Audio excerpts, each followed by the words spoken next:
হাতে কিন্তু খুব কম সময় আর একটা হেলদি আর টেস্টি কিছু খেতে মন যাচ্ছে।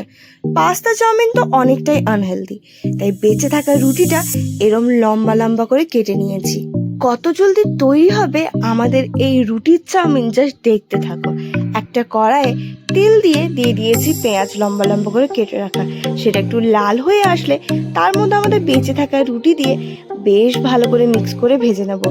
এবারে তার মধ্যে একটুখানি নুন, একটুখানি শুকনো লঙ্কা গুঁড়ো দিয়ে বেশ ভালো করে মিক্স করে নেব। আর শেষে দিয়ে দেবো 3 রকম sauce, tomato sauce, chilli sauce, soya sauce. ব্যাস একটু করে দিয়ে বেশ ভালো করে মিক্স করে নিয়েছি। আমাদের চাউমিন কিন্তু একদম রেডি, তাও আবার রুটির চাউমিন। এতটাই টেস্টি না যে কিচ্ছু বলার নেই। একবার ট্রাই করে দেখতে পারো, সময় বাঁচানোর জন্য আর বেঁচে থাকা রুটি শেষ করার জন্য। খেতে কিন্তু একদম দারুণ। দেখা হচ্ছে অন্য ভিডিওতে। টাটা।